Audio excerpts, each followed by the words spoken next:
Bless you. Thank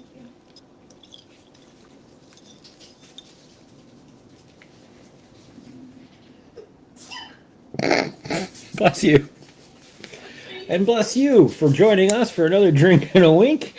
Uh, Michelle's having an allergy problem, and we're going to start a new segment.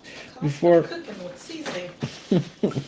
the before I get into that, welcome and welcome back. After I haven't been on video since I don't know New Year's, maybe a little bit after that. It's good to be back. Hal had an eventful break, to say the least. Some of you know what I'm talking about, um, and I want to say thanks to everyone who's kind of been checking in and talking to us. It was great. This is a wonderful break because you get to run into musicians that you don't always get to play with. We had now a bunch of Christmas gigs and some of our people we play with all the time and some new ones. It's been a lot of fun. Got to hang and rap with a bunch of great drum nerds and drum fans and music fans, both at the wonderful drummer extraordinaire Mark Walker. Used to be from Chicago and was playing over at Space in Evanston, and got to see this wonderful band. Clark Summers is in that band, and great stuff. But there were a lot of drum folk, so hanging out, saying hi to everyone.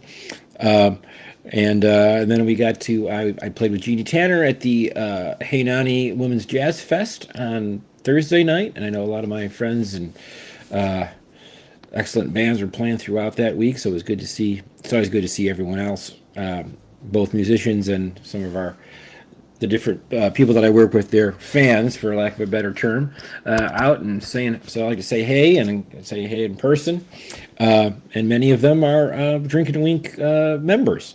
So welcome. The After a little bit of time, kind of trying to figure out what I'm going to do. I've always already posted a little bit that with our many different things coming together. It looks like for Scotch whiskey, single malt Scotch whiskey especially, it's going to be a little tough time over here. Just quite frankly, affording it. Prices are going up. There might be a tariff situation and a counter tariff situation we're going to deal with, but we're already seeing prices going up. That'll also affect Irish whiskey. I don't know if it'll be both Ireland and Northern Ireland that will be affected by that. If that happens, because I think one of them wasn't last time. Can't even remember. But anyway, Greg, hello. Also, speaking of supportive over the break, how's it going? I was kind of looking for a new theme. September we did Scortchorama's Bourbonanza, and I'm just finally getting over my what I was calling bourbon blight, or I had so much bourbon during that month. I couldn't look at bourbon for a while, and it's that I think it's my bag. Oh, Yeah. And then, over the break, let's see, I got into some rye. I announced my whiskey of the year, my whiskey experience of the year, Whiskey Acres Cask Strength. If you haven't checked that one out, it's not too long. There are a bunch of links. You can go and see it on down the way here on Facebook, and I've also posted it to my Drinking a Wink YouTube channel. It's a lot of fun, and then I started thinking, if we're going to have to be a little more cost conscious, and I'm not going to be talking about bourbon, and I'm not going to talk about rye right now either, because I've been drinking rye since the bourbon September thing. I was like, you know what? Let's start talking about things. Some of the things that I talked about in the whiskey of the experience of the year are either kind of price heavy or they're hard to find. Like this bottle that I named is in the $60 range. You can get it on sale right now, but it's going to be hard to find. It's a limited edition.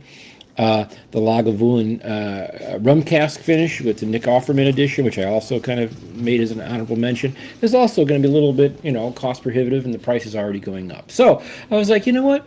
Let's talk about blended Scotch for this, little while. Blended Scotch is, in the middle of winter, Scotch is kind of cool. Sometimes blended Scotch, you're going to get some that has some peat in it, sometimes not, depending on which one. And I haven't talked about it for a while, and it still remains kind of a daily drinker kind of thing. That's the thing I was looking for. So So that's what I'm going to talk about for the next maybe month or so. I'm not going to do it every day, obviously, but I'm going to talk about some different blended scotches. And did mention if you have some favorites that you want me to talk about, please let me know. I was looking around, for instance. It's kind of tough sometimes.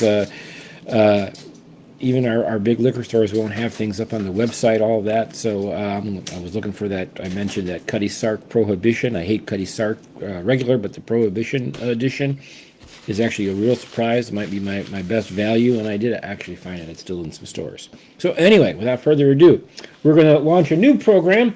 Remember, September Scorchorama's Bourbonanza. Still can't get it right. I think I only got it right. Well, so you know what we're going to do now, Michelle? What are we doing? We're going to do a new feature, and we're going to call it the Blended Scorchorama. So there you go. The launch of the Blended Scorchorama. Huh? Okay. Well, see, SCO is the start of Scorza. I feel like you have to explain it to me and not Nicole. Anyway, okay. So there you go, Blended Scorchorama. And we're going to start today with one of my favorites. I've made no bones about it over the years. If you're talking about big name blended scotches, and the four big ones would be Johnny Walker, Dewars, Cutty Sark, as I had mentioned, and Chivas Regal. By far, my favorite of the whole bunch is Dewars. I think they are the most contemporary in terms of in recent years, making some changes, doing some innovative stuff. And I think the other companies, although they make okay products, and we have some that we will talk about in all three lines, both Chivas and Cutty Sark, and, well, maybe, I don't know about Johnny Walker yet. I haven't decided if I'm going to ever buy any Johnny Walker stuff again. They're supposed to have something new out. If I can get hold of it and it's not too expensive, maybe I'll try. But anyway, Dewars has always been my favorite big name blended scotch. I will drink the regular white label all the time. Not all the time. I will drink that. I really like the 12, especially since it's been updated to fill first fill bourbon. I like the 15, although it has kind of a dusty feel. When I'm feeling kind of old professory, or I want to feel like I'm sitting in my chair, I'm going to read a good book with leather all around. I like that 15. And then their Smooth series we've talked about a lot. I've talked about Dewars quite a bit, and for good reason. They were very much a kind of 3 or 4 core range products, and then older stuff, and then this woman named Stephanie McLeod, and this is now she's been there for quite a few, maybe, I don't know if she's been master blend. I don't know how long she's been at Dewars, but she's been master blender for at least 6 or 7, maybe even 8 years. She just started changing things up and doing some very interesting things. As I had mentioned, they kind of the Dewars series was the 12 was called the Ancestor, and the 15 was called the Monarch. They took all those old names off of it. They upgraded that 12 year by doing first fill bourbon casks instead of kind of older, dustier bourbon casks. She does a lot. The Smooth series, she's doing all that, and there's some other the other single malt Scotch whiskeys that the parent company, which I'm blanking on, she's also a master blender for them, and obviously those products are going into Dewars. Anyway, I think around 2019 now, I thought that was just a couple years ago, but time flies, before COVID, and she had this other very interesting idea as of taking their whiskey and doing what they are calling double aging. Now, some of us might call that quadruple aging, but they went with this idea of double. I like it because it has a nice little rhythm to it. Double. So what they did is they released in this double line, they released a 21-year-old, they released a 27-year-old, and a 32-year-old. The other thing is, now that's going to be pretty pricey, and the other thing that they thought to do, now you're getting half the whiskey, but they thought to do so that you wouldn't have to bottle these bottles at the 21 being $100. They put them out at 375 bottles. So they're half bottles. They come in a nice, cool package. We bought this for our anniversary, I think a year, not this last June, but the June before. And we've been enjoying it. As you can see, we're more than halfway down. We might get this one again, and I'll tell you why. What they do here is this double aging, which is very interesting. Great nose. Is starts off at the first. They have separate single malts and single grain whiskey. That means it's all coming from one distillery, and they age those whiskeys separately. So those are aged for a period of time. Okay, and again, this is total 21 year.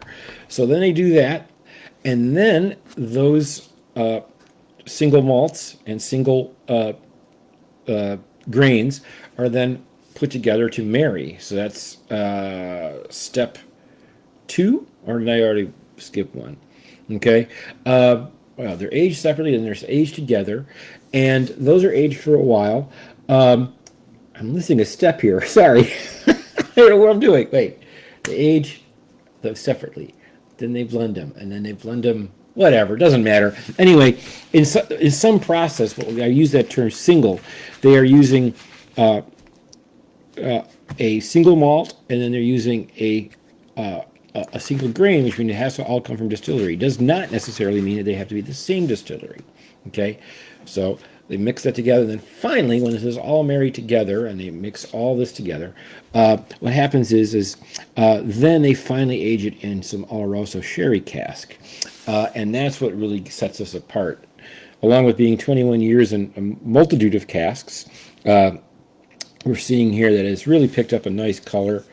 It does not say on the bottle if it's natural color, and being Dewars, it's probably not. But it is non-chill filtered, so they did not filter it out. And the good reason for that is, as we're checking here, again, this is bottled at 46% ABV. Once you get above 45, 46, then there is no need to chill filter it. And in my mind, and in many, no matter what you're bottling at, there really is no need to do it. But they are not chill filtering. But they might have added a little bit of color in there. That's okay. But with this mixture, it's a really nice, just visual.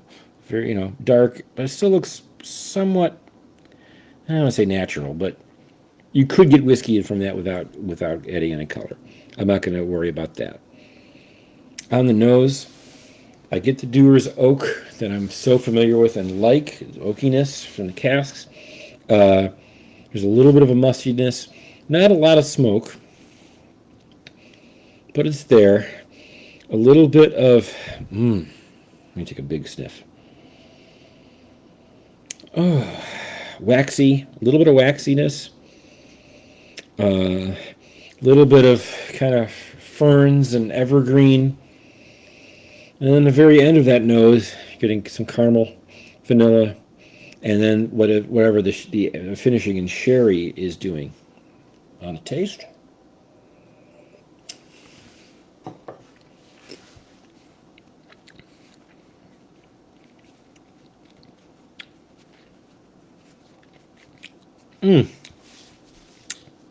Everything that I said there, but there's an amplification of some dark fruits, some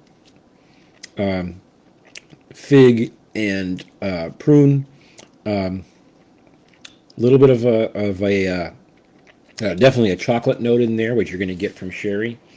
On the end,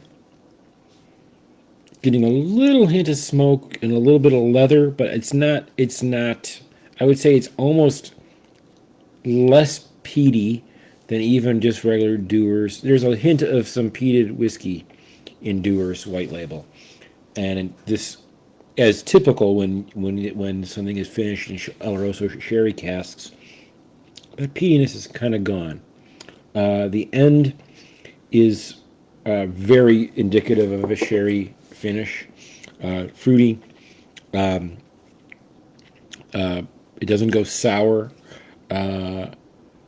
It's a nice balance, doing that sherry cask thing can really, it could be, let's just say this, sometimes with grain whiskey, that whole kind of blend can get a little bit confusing. And although this isn't as married as well as, say, when you get a sherry cask finished single malt, it's working for me.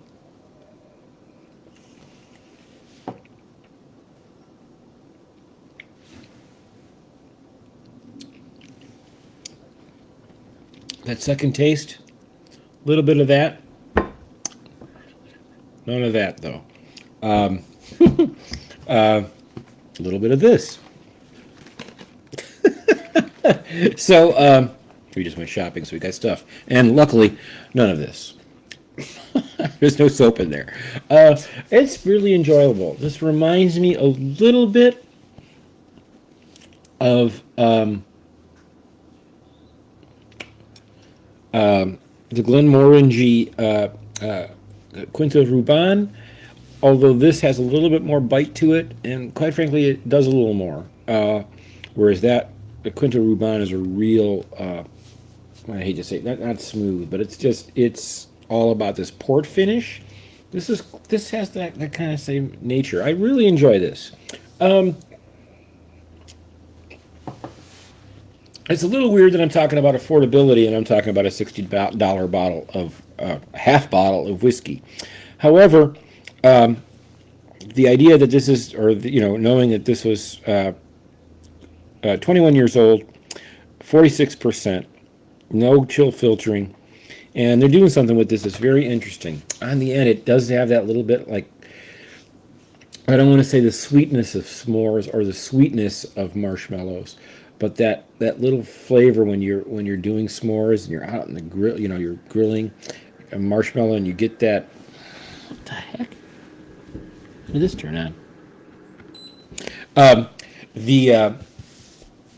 You get that little, when the marshmallows just start to burn a little bit, and you get that yellow kind of charred marshmallow flavor.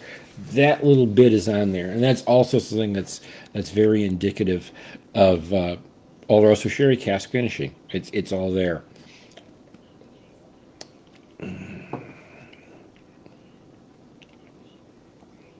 This isn't a limited edition. It's in their core range, which means that, and it's also something, quote unquote fancy, and it's got a nice, cool bottle, and it's got a cool packaging too. Maybe a little bit of overkill, and you might be paying $5 for that packaging. At $60 now, I think this was maybe just a few dollars less. It might have been close, maybe not. I can't really remember what it was when we bought it. But I'm going to wholeheartedly recommend this one. If you're just not into blended Scotch and you're very picky and you just don't like it, you know what? I don't know that I'm going to turn your head, but I'm going to tell you that everything that I've had, that Stephanie McLeod has had her hands on as the master blender, it really, she's got something that makes it worthwhile, or at least noticeable. It's the same thing that I can say about my whiskey last year, the Craig Alecky 13 and the Craig Alecky Bass Armagnac, which he also had a hand in as master blender for them. It's just really nice, good stuff. It's not going to be hard to find. The only thing is that I've noticed sometimes in stores, okay, that they might have the 27 or the 32 and not have the 21 in stock. So your best bet, if you are going to be interested in it, if you're going to go buy the 27 or the 30, you're going to pay a lot of money for it. If that's your goal, then go ahead and do it. If you're looking for this one, I would say whatever store you're going to, like if it's Binny's or something bigger, check to make sure that your store has the 21. But I can say that we'll probably replace this again. I'm not going to run out and go crazy on it. But just to give you a start of where the Dewars line is, that's my first one.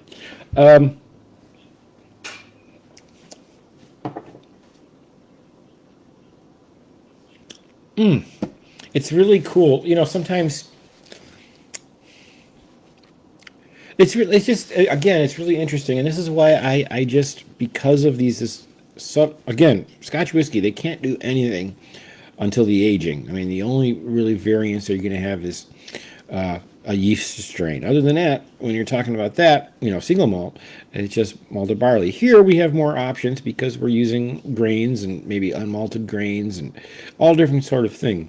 But when you get this thing that has this finishing element, and they've done these different agings and finishing, it could either be that a whiskey will move through waves, meaning, okay, the front of this is, the front of the taste is a certain thing, then the middle is something different, and the end is something very different. This one kind of gives you all three, let's say just generally kind of barley vibe, any kind of earthiness. So barley sugar, that means gonna be your, lightly sweet kind of flavor. Think of breakfast grains when we're talking about that. Grape nuts. That flavor is going to be there. Then you're going to talk about a more of a fruitier flavor, and you're going to talk about a smokier flavor. If anything, this one is light on the smoky flavor, but all three kind of hit you in all three areas on the nose, the taste, and the finish. So there you go. One more time, you can look at that bottle. Very cool bottle. I know my buddy Mike liked this and had this, and actually that's the first time we had this. We were over at Corey's house, and he had it, and he let us try some, and it was so good. Maybe he had a different, I don't know if he had the 27 or what. Maybe he can correct me. But whatever it was, I really dig it. I have no opinion on the 27 and the 32. If we were drinking a 27, it was great, but this one is very solid. All right, it's cool. The next one I'm going to move away from Dewars. I'm going to kind of pull this off the top of my head. I think I'm going to talk about, the next one I'm going to talk about is another classification, an old favorite, and I know it's Greg Clemens, one of his accepted blended scotches, and we're going to talk about Monkey Shoulder. Monkey Shoulder is one of these that used to be called a vatted malt, and or now it's called a blended malt. And let's make sure, I'll give you one more little lesson since I'm not going too long today. Let's make sure we know what we're talking about. We say blended Scotch whiskey, okay? That means that it could be a blend of single malt Scotch whiskeys. It could be a blend, and often is, it could be a blend of just grain whiskeys. It could be a blend of unmalted barley. It could be pretty much a blend of anything grain-wise that will work. Okay, then on the other side of the field, so to speak, we have single malt Scotch whiskey, which means it's just malted barley and it's coming from one place, one distillery. In between is what's called a blended malt, and what they do is I could make a blended malt right now. I could take Ardbeg, I could take Anak, and I could take Bunnahabhain. Those are all single malts. Blend them into something, and now I would have a blended malt. Okay, it's not single malt because it's 3 different distilleries, but they are all made of malted barley. That's what we're going to do, and the next one we're going to talk about, okay, again, it used to be called vatted malt, and now they call it a a malted blended malt. They still haven't focused on it. We're going to talk about Monkey Shoulder. Monkey Shoulder is from a company from Australia, but it's all Scotch whiskey. Check it out. That's really easy to find. It's been a long-time favorite of a step up. And if you're looking for a blender, that is a really good one. So if you are out and about, you're like, you know what, I'm just going to buy some Scotch and give it a shot. I would say if you want to preempt me with my video, check out Monkey Shoulder. But for now, we're going to settle on Dewars 21. Stephanie McLeod, there's her signature. She really knows what she's doing. And it's really cool when we see this kind of inclusive a lot of times, a lot of these whiskey companies are doing that, and they're putting women and, for lack of a much better term, but what people, dismiss and also, champion DEI stuff.